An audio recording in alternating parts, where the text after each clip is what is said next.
Have you ever had a book that changes how you communicate with your child? Maybe the book showed a new way to handle the problem, and you think, I'm going to be more like Mrs. Buttercup.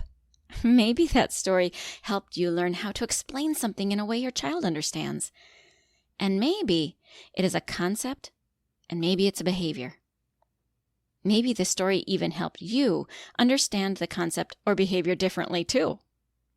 Stories are so powerful. Stories teach us in ways that we cannot do when we speak directly. If you've been listening to The Language of Play for long, you know that I have interviewed quite a few authors. And this is because stories work. Books and spoken stories can link your intended message right into your child's brain like no other medium. You will enjoy today's author, as she teaches you directly about today's youth and the current thinking patterns and mindset that is so different from how you grew up. She explains how to reach in and connect so that you can understand how your internet-connected child is learning.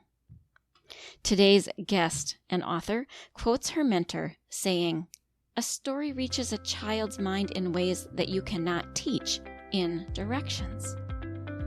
I'm so glad you're here. You will love this episode with Julia Cook.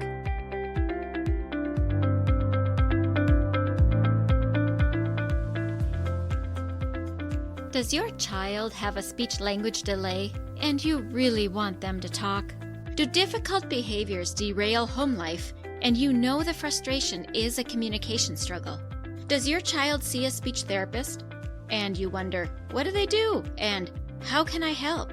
If these or similar questions are in your mind, this podcast is for you. Hello, my name is Dina Lynn Rosenbusch.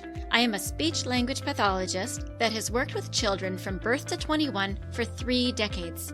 And in my classrooms, I see you wanting to connect with the heart of your child, but their speech and language skills create a barrier. So if you have a kiddo that has difficult behaviors, needs to expand their language or learn to say speech sounds, and maybe even receives speech therapy, stay tuned, because in this podcast, you will learn how to use your daily life as a tool to communication practice and how to do that practice. You will become confident knowing you are making the difference you want to make. And you will hear success stories of parents who have navigated these struggles already. We'll do this all while focusing on building deep, meaningful connection and confidence in your kiddo. So grab a cup of coffee along with a notebook and pen. It's time to speak in the way your child's brain understands. And that is the language of play. The holidays are coming up. Are you looking for a gift that will really make a change in your family? A change that makes a difference in your deep happiness? To be able to stay joyful even while raising your kids? And how about being able to be productive in your home instead of being derailed by the yelling and frustrations that happen so often? Have you ever just wished for a coach to be in your ear, accessible to you when you have questions, with knowledge and experience to give you other options? Well, that is what I do. I guide and coach parents through the muck and muddle to have confident boundaries while raising their kids. When you know what to do and why you are doing it, you can be the confident parent you want to be.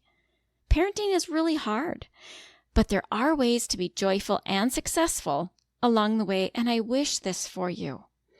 This will be the best gift you ever give to the growth of your family. So if that is you, join me by emailing hello@thelanguageofplay.com for more information. And I look forward to working with you. Julia Cook is a national award-winning children's author and presenter who has sold nearly 4 million books. Julia Cook, thank you for being here today on The Language of Play. Thank you for inviting me. I'm so excited about this. Yes, I was so excited to be introduced to you through Gina Prosh. And then when she sent that email, I thought, I know Julia Cook. I've bought her books for years. I've been using her books in my classroom for years. So this is a particular honor for me. Thank you for being here. Thank you. I wouldn't have a job if you didn't use the books. So thank you. What started you in writing children's books? I was a elementary school counselor, and I could not figure out a way to teach my kids not to tattle. And they were tattling so much that the teachers were ready to pull out their hair. And so I had a really good grad teacher that told me if you want to get into a kid's head, you read them a story. And if the good stuff in the story goes in their head, they'll keep it in there. And so I looked for a tattling book and I couldn't find one. So I wrote a story about a little kid who tattled so much she grew a tail. This is a picture of the original. And what came out of it were 4 simple rules. The rules started working. Kids were happy. Teachers were happy. This first grade teacher busts in my office one day and says, "You should do something with this." So I grabbed a book off the shelf, not one I had written, but one I used with kids, and turned it to the pub page in the front. And there was a phone number. And I picked up the phone and called the number, and a person answered. And I said, "I just wrote a book on tattling. It's working." They said, "Send it in." So I overnighted on Monday. They called on Wednesday. "We want to publish your book. Do you have more? How much do I have to pay you?" I said, they're gonna pay me. And I dropped the phone. And they said, "Do you have any other books?" I said, "Well, this is an original copy of My Mouth is a Volcano. I have this one, My Mouth is a Volcano, on interrupting." And they said, "Send that too." So fast forward 19 years, there's close to it was 126 written, but I have 98 out, and they're in 9 languages. So here is a copy of Tattle in Chinese, and they're used in about 85% of the schools in the US. And I just started doing visits and talking to parents and teachers. I don't have an agent. I'm not famous that way. I just care about kids, and that's how it started. So, and What a cool way to start. I have this magic wand, and I show kids this. I wave it and I say, you want us to wave our magic wand and solve your problems for you. But if you let grown-ups solve your problems for you, you might live with your parents when you're 35. And that's the hardest part about being a good parent, is giving our kids the tools they need to solve problems, but not solving them for them. And so if I put all those tools in a story, and you model what the parent does, and the kid models what the kid does, they learn internally how to solve. It's like a recipe for great people skills. You know, And that's so interesting you say that because that's really one of the places that I learned how to parent was by reading books and seeing what the parent didn't do and thinking, I need to copy that, or I'm not going to do that. It really made me relate as a parent to the parent in the story. well, and we have so little time and so many things, and kids don't come with instructions. So parenting is the hardest job on the planet. But if you can find really good research material, and it's kind of like a fun recipe, and you read it to your child, it's a safe spot for parents as well. And these books, they first came out about 19 years ago, and every time they get reprinted, we change them a little bit. Because like My Mouth is a Volcano, the first version said, "I got a timeout." And now the version says, "My teacher had me sit on the Zen chair and think about it." So how we parent and how we talk to kids as our kids evolve, we need to change. So every time they reprint, we change them a little bit. So Yeah. they're all, and if parents ever find anything in the books that they don't like, they just tell me, because I'm a big one that these books work because they are works in progress. They are not written in stone. So we tweak them every time they reprint. So if you ever find anything in a Julia cookbook that you don't resonate with or don't care for, let's talk. And you tell me, and I can change it and make it better. I bet that is why you particularly have been called into situations where there have been scenes that are unspeakable in order to write the book, such as I think it was Sandy Hook, is that right? Where you were called in to actually write a book. How do we talk to our kids about this horrible thing that happened? And you wrote a book for that. And And he'll be you've written faster. multiple books for tough situations. Yeah. Together we are strong is the theme. And it basically tells you that when a disaster happens and we can't control it, it's about an ant and someone stomps on the hill, and they have to regroup and rebuild. It's symbolic for a shooter, but there's no gun or shooter. It's just kind of symbolic, and it's ants. And the mommy says, when I was little, we had a storm and it ruined our hill. I said, well, what'd you do? Well, we breathed in and breathed out and held on to each other. We shed a lot of tears and we loved one another. We all came together as a strong team of one, and then we rebuilt and got things done. So when kids lose their autonomy and when grown-ups lose their autonomy, anxiety goes up. Hmm. And when a disaster happens, your best friend is routine. And, kids are trying to make sense out of their world. And you don't necessarily want to tell them about the bad thing, but you want to say a great way to say is something really sad in our world happened. And if you hear about it and you have questions, you can surely ask me. You don't have to tell them anything. Let them ask you what their questions are. And if they ask you a tough question and you do not understand it, or you don't have the words for it, hey, is there going to be a shooter at my school? I mean, your kid's 6. You don't want to tell them what you wanted. You can't just tell them what you want them to hear. Oh no, honey, that would never happen, because your relationship with your child is based on trust and communication. And if you violate trust, you blow it. So if you don't have an answer for a question and it's a hard question, say, wow, I don't have any words for that question right now, but I'm going to figure out some words and we'll sit down and talk about that later. You can What a always reach beautiful out. answer. I want to highlight that because that is a wonderful, powerful communication tool for parents to use to answer a tough question with, I don't have words for that right now, but I will get back to you and we'll sit down and have a conversation when I do have words. What And a then beautiful answer. you can research the best way to answer such a tough question, and you will find that the best answer is, well, nobody knows the answer to that question, but we are all doing everything we can to make sure that never happens. And together we are strong. Which is your book. So the best answer is your book. Well, but I mean, the kids ask some humdinger of Mhm. questions, and you're not supposed to know all the answers. And I mean, gosh, you guys have Google. When I was raising my kids, we had Ann Landers, and it took like 6 weeks to get an answer. And so there's a lot of information out there to help you, but you can acquire it on your terms. And there's nothing wrong with saying, I can only. You don't say, "Oh, I know how you feel," when it's your child. You want to see, hear, and validate your child. And so if you're having a talk with them, you could say, I can only imagine how worried you must feel on the inside. I can only imagine how anxious you must be feeling. And you know what? I don't have those answers right now, but you know what? I'm going to figure out the best answer to your amazing question, and we're going to sit down and talk about that, and then you get some time. It's just like if you're angry at your kid and they do something, you just want to react. And instead, we could say, wow, honey, you're going to have a consequence for that. I don't quite know what it is yet, but when I figure it out, I'll get back to you. And you walk away and you don't let them drain your energy. And Yeah. then sometimes you can even brainstorm, what do you think your consequence will be? And 9 times out of 10, a kid will give themselves a more severe consequence than you would, which is,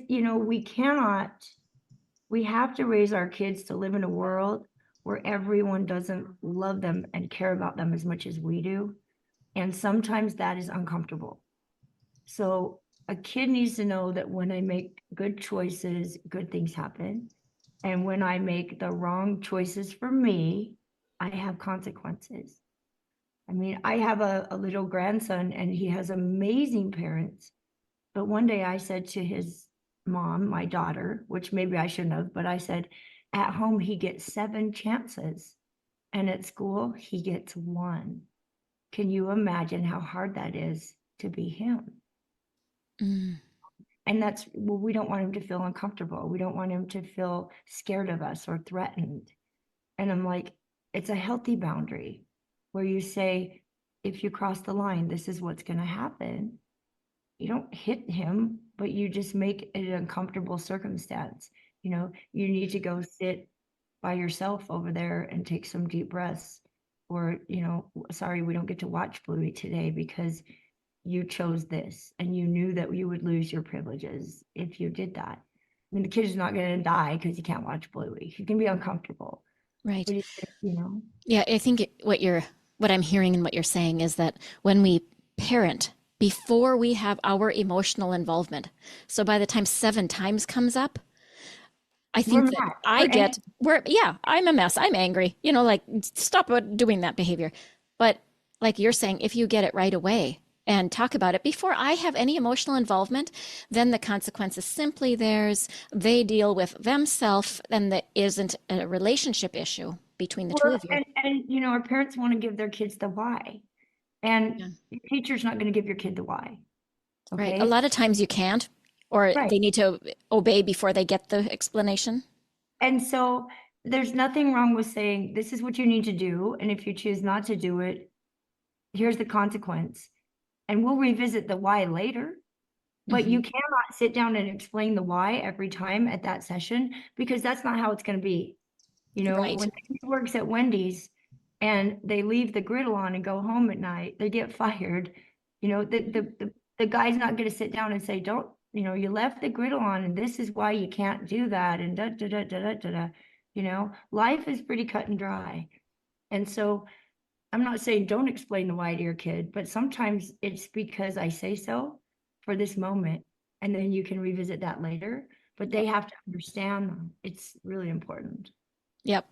I love that clear boundary to teach parents too, because that it was helpful for me. I know when I was raising my kids to have somebody say to me, it is okay to say, you do what you're told first. We'll talk about it later. Now, Hmm. when, you know, kids these days, they have information at a fingertips, you know, and so it becomes very easy for them to acquire information. And if they play a video game, it's very easy to win. And I have this great big shoe here, and I'm going across the screen with it. And if I'm playing a video game, to win the game, I have to push the button 2 times. Inside the shoe, I have an itty bitty shoe. This is real life. So to win at real life, if I go 2 times, I'm not anywhere near a win. So I say, well, I try as hard as I can. I can't do it. I quit. But if a kid realizes that they have to try 5 times harder to win in real life, the amount of win, the dopamine in their brain is 5 times greater. So as long as Hmm. they balance on-screen highs and off-screen highs, they're great balance. But if the only time your child feels successful is on a screen, real life will be much more difficult. So these kids, you know, since they have an inundation of information, when you tell them that you want them to do something, the first thing they ask you is, well, why should I do that? Okay, why? Hmm. And you, in lots of ways, it's kind of fun to show them the why. So when I'm talking to a kid and I say, you know, you're talking when I talk, I say, you know what? Let's pretend, and I have this little strip of paper that looks like a racetrack that's laminated, and I put it right underneath my lip. So it looks like it's sitting on my tongue and going out to my brain. Let's pretend that every time you talk, a little itty bitty race car drives out of your mouth. And every time someone talks to you, a little itty bitty race car drives into your brain. What happens to those cars if you talk? One person talks to you, and the child will see that and they will say, oh, you know, they crash. So that is the why. That tells them the why with a real visual. Now, Hmm. what's in it for me when I do listen? You know, okay, well, I understand the why, but why should I do it? Because in our world, when you push a button, you get points. Okay. Hmm. And so I have a visual here. Let me grab really quick something that's really fun. I have some colored red water. And I say that, you know, when I want you to really listen, I want you all in. And I have these great big ears. All in means your ears are big, your mouths are closed, and your eyes are open, and you're leaning forward. And everything that comes out of my mouth goes straight into your mouth because nothing's coming out of your mouth. And I show them all in because all in is so much better than listen, listen, listen. Yeah. Now, we want to give you some very important information. So I have a blank pan here, and I have a little cup of red water because red food coloring water, that's important information. So I'll say, okay, I need you all in. And what I want you to do is I want you to be the quicker picker upper. And I take a paper towel and I absorb all of that red water into the paper towel. And I hold the paper towel up and I go, look, it's in your brain. You don't ever have to waste time putting that in your brain again. It's in there. You just have to find it. But if you're talking when I'm talking and I pour more red water out and I grab a piece of plastic, I said, that's kind of like you're trying to wipe this up with a plastic bag. Nothing gets in. So if you're talking when your teacher talks, does it hurt her or him? Yeah, no, actually, it doesn't, because your teacher knows everything they're going to say. But if they say all in and you're talking, you miss. And they probably give you stuff that you're going to have to soak into your brain someday. And if you miss that chance to do that, you're going to have to find another time to do that. So actually, if you're talking when they talk during an all in moment, you waste your time, not theirs. Who does that hurt? Well, me. So now you not only have the what, the why I shouldn't, but you have, well, what's in it for me when I do, because then they know they're not going to waste their time. Mm, And very then you follow that up with, okay, I need you all in. And when they all are in, oh, wow, way to respond. Go put a cotton ball in the cotton ball jar or something, so that they get positive gratification, because you're going to have energy with kids and they'll either channel it in a negative direction or positive direction. But every one of our kids these days to learn, and here is a list. It used to be if I saw it and I heard it, I knew it. And now our kids today, they have to see it, hear it, feel it, do it, show it to somebody else, and relate it to something that's already in their brain. Those 6 things. And if they can do all those 6 things, they know it. That's an interesting thing to think about, that we have our kids needing all of that input in order to really learn it these days. Well, all the information goes in. I mean, can you imagine if they did those 6 things for everything that comes across their screen? No, the brain would explode. I mean, you can only be all in for how old you are. If you're 5, it's 5 minutes. If you're 6, it's 6 minutes. But once you hit 10, if you're 62, it's still 10 minutes. I mean, we really can only be all in 10 minutes. So we need to know when to tune in and get it in there and why. And then we save ourselves a lot of time. And then what you get to do is you foster this attitude with kids. When you see them, hear them, and validate them, you switch your understanding to you get to versus you have to. And this is a pie graph with get to is 1/8, or have to is 1/8, and get to is 7/8. So if I say you have to clean your room, then you're only going to use 1/8 of your brain. But if I say you get to clean your room today and you get to put where you want to put stuff, and you get to decide when you're going to do it because it's your room, well, that is no longer an order. That's an opportunity. And that's processed someplace different in your brain. I love how you're giving good communication strategies for how it is that our parents can tell our kids so that we activate them to want to. Right. Yeah. Because it's all about what's in it for me when I do it. What score am I going to get? What points am I going to get? And it's I tell teachers sometimes if they get frustrated, maybe you're working too hard in the wrong direction, because the circumstances around our kids have changed drastically, but our kids have not changed. They push A to get B. And if B doesn't happen, then they'll start pushing C, D, E, F, G, H, because they need 3 things, just like everybody: see me, hear me, validate me. Mm-hmm. When a kid, it's in his best interest, knows that to be somewhere, they do backflips to stay in there. They want to comply, but it's just harder to help them understand the why and the what's in it for me. It's just a trick. Never ever bribe your kids. If you clean your room, you can play your video game, because you basically just gave a video game as a paycheck as far as value. So make Mm-hmm. a list of all the things your kid can do free time. Say, you know what, when you clean your room, you can have free time. And then maybe video gaming is on that, and maybe, whatever, but you never bribe them with video games, because then that's putting a commodity on it, and that's not functional at all. That's fabulous advice. I'm just going to highlight what you said for our listeners. Make a list of what kids can do for free time. And then when you want them to do something, let them know when you have completed it, you get free time. So that the commodity isn't the item as a paycheck, but rather free time as a whole, the choice time. is what they have earned. And we call it me time when Yeah. you earn some me time, congratulations, you know? Yeah. Yeah, that is So, the language that is used. Now, you have a phrase, teaching kids GPS, which you say is great people skills, and you've mentioned it already. And this whole concept of what it is that you've been teaching with the visuals you're using. So, listeners, someday this will be up on a video on YouTube, and you'll be able to see Julia with her visuals. But right now, I bet you can imagine, because she's doing a great job to explain what she's showing. And these are the great people skills, aren't they? Can you expand on that? well, there's a term that is in our society right now called social emotional learning. And social emotional learning has been tagged with critical race theory. It happens to be quite offensive to some people. And in my brain, I think to myself, why would I use a term that offends anybody? Mm, That's ridiculous.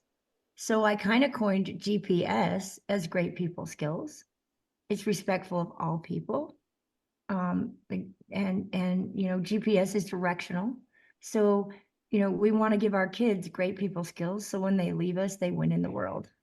And, it's kind of like as parents, we are making cookies, okay? And when they are newborn to 12, we're adding the sugar and adding the chips and all the ingredients and the salt, and we're mixing them up. And then when they're in middle school, and in high school, they're on the cookie sheet in the oven. We don't necessarily have control over them anymore, but we do have control over their environment. We control how hot the oven gets. When they mhm. come out and they go to college, we want to build a cookie that is so amazing that someone takes a little nibble of it and can't quit eating, wants the whole cookie. Not that they take a bite out of it and say, this is a nasty cookie and throw it away. We want to create the best cookie ever that people want more and more and more of. And what I Sure. tell parents is, when your kid's in the oven, you can't go back and add the salt. See what I mean? Yeah. So these early years are really, really important, but like I said, I launched this website called Cookie Bites. Well, that was my next question. Yeah. You have I a website full of chock yes, full of resources, and I have scoured over it. It's fantastic. Go ahead and I talk about it. I they wanted the books read aloud. And if I read my books aloud on YouTube with the pictures, then everybody watches the YouTube, but then they don't buy the books. These books are all produced by nonprofit publishers. So when I sell 1 million books, the people working at Boys Town and National Center for Youth Issues don't make more money. Okay. That extra money goes back to kids. That makes me happy. But I don't want to cut my book sales for that reason, but they still wanted me reading them. So I thought, well, I'll just do audiobooks. You hold up the book and I'll read it to your kids. Or if you're going down the car in a car ride, you can put my voice on and I'll read your kids about, lying. Or there are over 98 topics. And if you go to my website, juliacookonline.com, and you click on buy books, there's a drop down menu and there's titles and topics. And you can click on that. And for every single topic on that 4-sheet page, there is a read aloud book that covers that topic. There is a grab and go activity, maybe one, maybe two, maybe three. Like here is the one for the race car. When the race car comes out of your mouth and someone else is talking, what happens to those cars? And it gives the kid a little place to draw what happens so that fertile. And then for each topic, there's 5 points you want to make sure you cover with your kids. And Nice. most important of all, there are those concrete visual videos. Like if your kid's struggling with test anxiety, make a root beer float. Pull out the root beer and the ice cream and say everything on that test is your ice cream, and this root beer right here is your anxiety. And every single root beer float needs a little bit of root beer because it makes it tastes good. And every test you take needs anxiety. Anxiety gets you on your toes. It prepares you for what might be on that test. But if you have too much anxiety, that's like having too much root beer in your root beer float, and it makes a mess. So when the kid feels anxiety, they relate it to something that they're familiar with, and they understand I'm supposed to feel this way, but I get to control how much root beer I pour out. And that concrete visual helps them relate. And so these concrete visual videos are like 4 or 5 minutes long. You watch them, you don't show them to your kids, you watch them and then you do them with your kids. And that's a quick way of, there's really good one on lying and how we have so much trust for a person, and when it's gone, it takes forever to build it back up.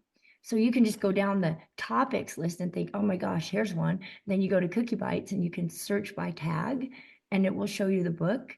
And then you click on the book and it'll give you all these activities. Because my goal is that everyone who works with kids, parents, teachers, counselors, social workers, therapists, everyone deserves everything they can get their hands on that's high quality to help our kids. So And you the have lots of high quality for a very low price. it's five, I just want everyone to be able to afford it. So it's $5 a month. You can cancel anytime. Mhm. And it's cheaper than Starbucks, but they valued the site right now at about $9,580 worth of material for $5 a month. And every month, new stuff gets put up there. New read It's alouds, amazing. new books. So get on there, and if you join Substack versus Patreon, sometimes Substack's a little bit easier to migrate through.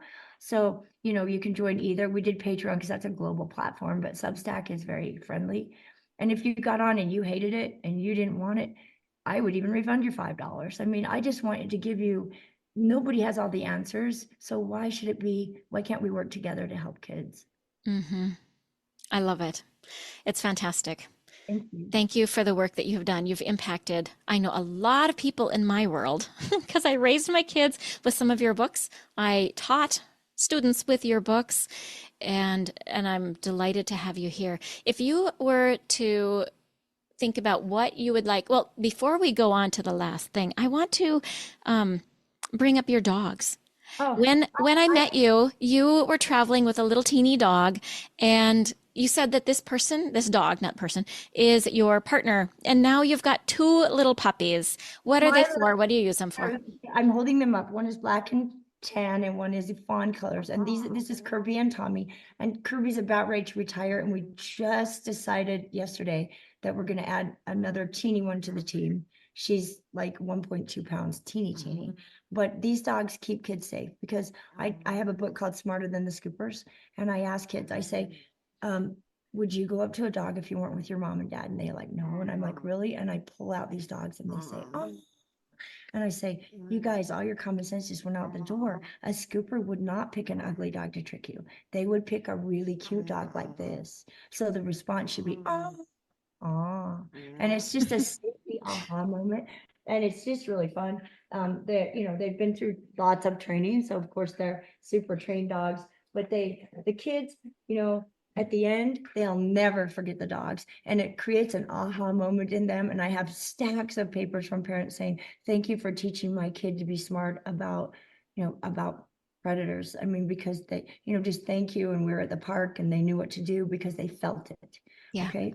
And this Cookie Bites thing, if you're on Substack, you can actually gift a subscription for $50 a Yeah, year. the holidays are coming. Yeah, So or a talk about the teacher, holidays. or maybe you're a grandma and your daughter or son, you feel like, they could, basically it's just a bunch of information that they can pull from, like kind of like their very own TPT, Teachers Pay Teachers, or their very own TikTok where they own everything. If you're on it, you own it. So for a $50 a year, you can give that to a teacher or to a counselor or to your kid or, your whatever. So, or to yourself. But it's not a lot of money. The money I raise, keeps the site up and going, and I make it really professional. It's all research based. It's easy to use. And the goal is that let's just help our kids. We've got to help them win in the world. So Yeah, it is a different world these days than you and I grew up in. Yeah. it used to be, Dinah that if you didn't do what I say, I would call your teacher or I would call your parent. And sometimes when a teacher calls a parent these days, that doesn't go over very well. So these teachers are still trying to teach these kids out of fear. If you don't do what I say to do it, you have to do it. And that doesn't resonate with our kids anymore. We Right. don't teach them out of fear. You don't tell a kid what they have to do because you say so, because you have to. I mean, they want to know the why, number one, and they want to know, what do I get out of it when I do? And if, I Hmm. mean, you can just help them, if you can just put your shoes on and live through their eyes for 5 minutes. I mean, they have information at their fingertips. So, I get all this information. Why is yours special? Why is yours meaningful? Why do I need to know this? And if you go from their perspective, it's a slam dunk. But Yeah. if you go from your perspective, how it used to be, it's gone. It's done. They don't think like that anymore. And if we can't change the way we think with our kids, we lose them. Mm-hmm. And we Yeah. went too in the wrong direction. Yes. So parents, I think that what you're saying is we need to be very curious and get ourselves into their mindset, in their way of thinking. And why should it cost you a lot of money, and why should it cost you a lot of time? Right. It should be fun. Yeah. Learn, there's more than one way to milk a duck. And I mean, I haven't ever heard someone say that before. you see something that you love as a parent, man, and the beauty of this site is anyone who's on this site has my email. They can email me and say, you don't have anything on here for blah, blah, blah. What would you do? And I will build that. I will create that resource. And if you see a resource on Cookie Bites that doesn't resonate with your child or rubs you the wrong way, you just tell me and I change it. Because this is for everybody who works with kids to help kids win. That's my goal. We want them to win in the 21st century and be good people and give back to our world. And, why do we have to reinvent the wheel? Let's work together and see what happens and have fun doing it. And it shouldn't cost a lot. So. Right. Well, this is great. So what you describe is so using the language of play. Experiment, be curious, have fun, connect where they're at, explore options. I end with one more comment. When the human brain learns in a comfortable environment with positive emotion attached to the experience, they process it deeper in their brain than when they learn without emotion. Okay? Yep. All right. When a person learns from an experience with negative feelings, negative emotions, and discomfort, they also process that in the brain at a deeper level than without engaging emotions. When we experience something that we'd enjoyed, we gravitate naturally toward that to learn more and more and more and more and more. When we've experienced something that has been painful or uncomfortable or not productive, we gravitate to repel that as much as we can. So if we're learning in negative environments, we don't want to learn anymore. But if every time, if you can make a kid feel connected with what you're trying to teach them by making that, they're going to want to learn more and more and more because they feel like they're winning. They feel like they're succeeding from the inside out. You never say, I'm so proud of you, Dinah Lynn. I'm so proud of you. You say, I can only imagine how proud you must be feeling. I know I'm proud of you, but wow, I can only imagine how proud of yourself you must be feeling. I bet you're doing a happy dance like inside your head. And you build kids from the inside out. What a beautiful way to build it into our kids. And I think that many of us don't have that good voice within us to remember that. So this teaching to do it is really important because I think we also end up teaching ourselves to go that way, to be that way.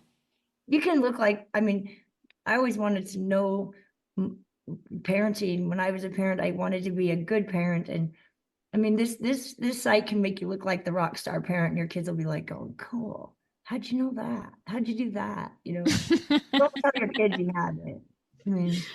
Love it. Love it. Thank you so much, Julia, for being with us today. Thank you. Yes. Thank you for sharing your expertise with the world and for the impact you've had. Thank you very much. Hey parents, I hope you found this episode helpful.